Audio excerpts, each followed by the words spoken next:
Guillaume Gay, bonjour. Bonjour. Vous dirigez la compagnie du Caméléon. Andrea Bescon, bonjour. Vous êtes l'auteur, co-réalisatrice du film, nous allons le voir, Les Chatouilles ou la danse de la colère. Alors, dans le cadre du festival TVVO Le Monde en Écho, les spectateurs polynésiens peuvent découvrir jusqu'au 17 mars au Petit Théâtre, donc de la Maison de la Culture, la pièce Les Chatouilles ou la danse de la colère.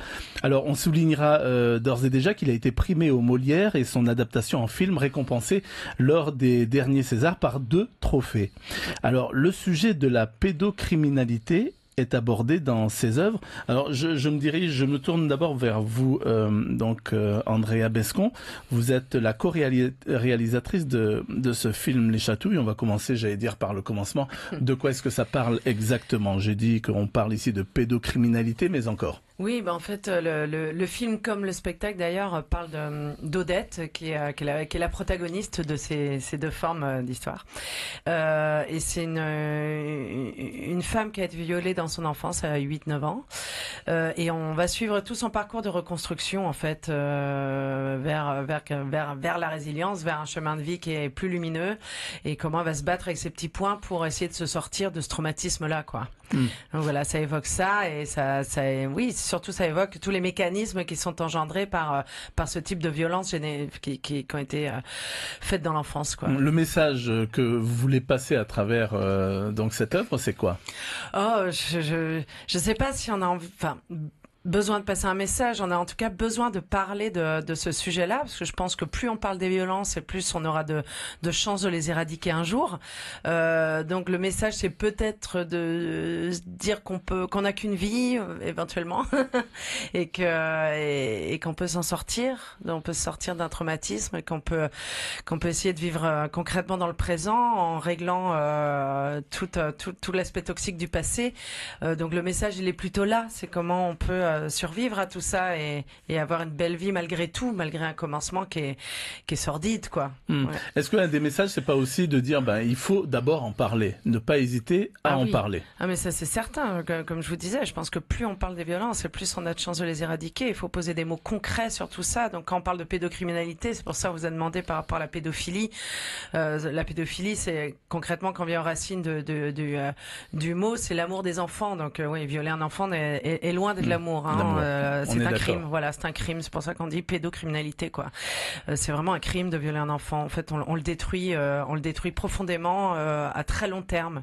Donc, il faut avoir conscience de ça. En fait, c'est souvent minimisé, en fait, quand on parle de l'inceste, des viols sur enfants. On dit bon, voilà, t'es pas mort, tu t'en sors. Non, c'est pas vrai. C'est un très très long travail pour essayer d'aller mieux. Donc, oui, il faut en parler. Il faut en parler. Et ce sera l'occasion alors d'en parler avec le public aussi. Exactement. Puisque grâce à Guillaume et compagnie Caméléon, lors du festival, à l'issue des représentations et des projections, il y a des débats avec le public, et ça, c'est vraiment moi, j'adore ce concept-là, de pouvoir discuter avec le public à l'issue des représentations, puisque c'est un endroit où on peut vraiment se libérer, justement.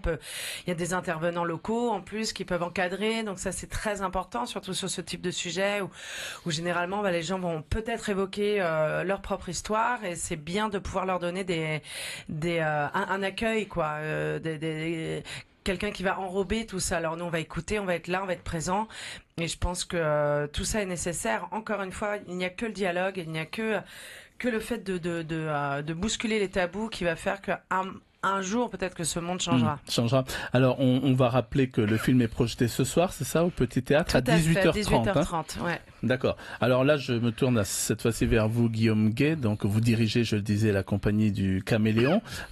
Alors, comment ça va se passer très concrètement, cette conférence-là, ce soir? Alors c'est pas une conférence, la conférence qui va suivre, ou l'échange qui va suivre, la projection. C'est-à-dire on n'est pas dans un forum. C'est un bien grand mot. Non, mais au sens où c'est avant tout une œuvre artistique qui est présentée. deux en l'occurrence, à la fois le film et puis la pièce. Donc c'est très important parce que ça nous met à bonne distance du sujet, ça nous permet de parler de ces choses-là avec recul et puis aussi comme le disait Andrea, avec un message en fait qui est vraiment dans l'espoir, dans la résilience, et puis aussi avec beaucoup d'humour malgré tout, puisque on peut se dire mais comment on peut rire, souvent c'est une question qui est posée à Andrea, comment on peut rire d'un tel sujet. Oui, c'est ce que j'allais vous demander. Ouais, elle le dira. Alors juste après, je vais pas anticiper, mais je la laisse répondre. Mais au-delà de ça, il y a voilà, c'est vraiment multi-émotion, et donc on n'est pas dans quelque chose qui peut paraître anxiogène ou quoi que ce soit, lourd.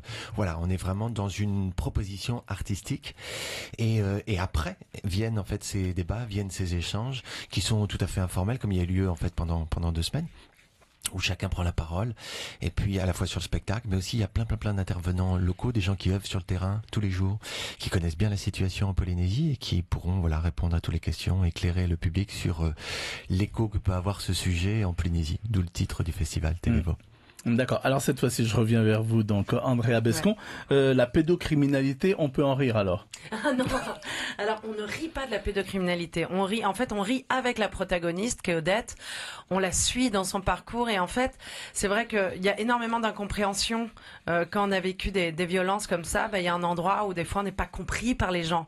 On n'est pas compris puisqu'on est en colère. Moi, je suis passée par là. Je sais ce que c'est, et j'ai souvent été incomprise dans ma vie, dans toute mon adolescence, puisque tout était exacerbé, quoi. J'avais une colère exacerbée comme ça, et puis donc il fallait écrire ça. Et puis mon metteur en scène, Éric Métayer, est quelqu'un qui a beaucoup d'humour, et du coup ensemble on a pu vraiment mettre en avant toutes les situations cocasses que Odette pouvait rencontrer au fil de son parcours. Et donc on ne rit pas de la pédocriminalité, mais on rit avec la protagoniste et les personnages qui l'entourent. Alors ça peut être caustique, ça peut être ironique, ça peut être de vrais rires francs. Voilà, on parcourt un peu comme ça. Enfin, de toute façon, les critiques disent que c'est souvent les critiques parlent du film et du spectacle comme un ascenseur émotionnel, et je crois que c'est vraiment ça, c'est-à-dire qu'on peut être très en colère, très déçu, très désarmé, et en même temps d'un seul coup on rit à gorge déployée, et après des fois on va juste sourire, et puis on se sent soulagé, et puis on repart comme ça. C'est vraiment la comédie humaine, quoi. On est au bord de la folie des fois. Oui, parce que il y a beaucoup de danse aussi dans le spectacle et dans le film, et puisque Odette est danseuse et a eu besoin de justement exprimer sa colère par le corps, pour se réapproprier aussi ce corps qui a été souillé par cet adulte, et du coup oui, il y a des moments fous, puisque il y a des endroits où le corps prend la place du verbe, et ça permet aussi de protéger le public, ça permet de protéger la pudeur du public. Dans tous les cas, on voulait des formes artistiques qui soient en fait, on ne voulait pas éviter le sujet, mais on ne voulait traumatiser personne. C'est-à-dire qu'il n'y a pas de scène violente. On n'est que dans l'évocation constamment, parce que je pense que l'imaginaire du public est bien plus puissant qu'une image. Et sur scène, il y a combien de personnes? Alors, il y a une actrice qui s'appelle Déborah Moreau. D'accord, qui joue Odette. Elle joue Odette et tous les autres personnages. Et tous les autres personnages aussi. Une prestation. Sacrée performance. Voilà, assez extraordinaire, et c'est une excellente comédienne et danseuse. Et dans le film, évidemment, tous les personnages sont incarnés par des acteurs comme Karine Viard, Clovis Cornillac. Moi aussi, je joue dedans. Et c'est intéressant de voir les deux, en fait, parce qu'ils se complètent. Ouais. D'accord. On n'en ressort pas, je veux dire, traumatisé. On en ressort intact. On en ressort. Je pense pas qu'on en ressorte intact, puisque je pense qu'on en ressort avec beaucoup de questionnements. Peut-être une envie aussi, justement, de discuter. Peut-être une envie de parler à nos enfants. Quand je dis nos enfants, c'est en règle générale, d'adulte à enfant, en disant, en prenant conscience du devoir de bienveillance qu'on a envers eux, et en prenant conscience de l'impact absolument dramatique qu'ont ce type de violence sur un enfant, sur sa construction, en fait. Donc c'est hyper important aujourd'hui de parler à nos enfants, leur dire qu'on est là pour les protéger, que leurs parties intimes leur appartiennent, que personne n'a droit d'y toucher, et que si quelqu'un y touche, ce n'est pas de leur faute, c'est la responsabilité de l'adulte. Donc en fait, quand on sort du film ou du spectacle, on se dit tiens, comment je peux évoquer le sujet, mais de manière plutôt simple, en fait. Et en même temps, on vient voir, comme dit Guillaume, on vient voir une œuvre artistique. On vient voir, voilà, sur le spectacle, une comédienne qui fait tous les personnages, qui danse, qui nous fait rire, qui nous fait pleurer pendant 1h30. Et puis dans le film, c'est pareil, quoi. Donc on a énormément travaillé avec Éric Métayer, qui est mon co-réalisateur. On a énormément bossé la forme du film. C'est un endroit qui, vraiment, vous verrez, c'est magique. Il y a plein de choses. On amène de l'onirisme, on amène de l'humour, on amène de la poésie. Et je crois que c'est une façon très abordable. C'est très grand public. On peut venir en famille. Je pense qu'à partir de 10 ans, je pense qu'à partir de 10 ans, très honnêtement, on peut venir voir le film et le spectacle. Ouais. Bon, on a plus de 10 ans, on ira donc. Il n'y a pas de souci. Merci beaucoup, Guillaume Gay et Andrea Bescon. Donc, je rappelle que les chatouilles ou la danse de la colère, c'est à voir donc ce soir à partir de 18h30 et ce sera projeté donc du côté du Petit Théâtre à la Maison de la Culture. Voilà, rendez-vous est pris. Merci beaucoup. Merci. C'était l'invité café, 7h30 du lundi au vendredi.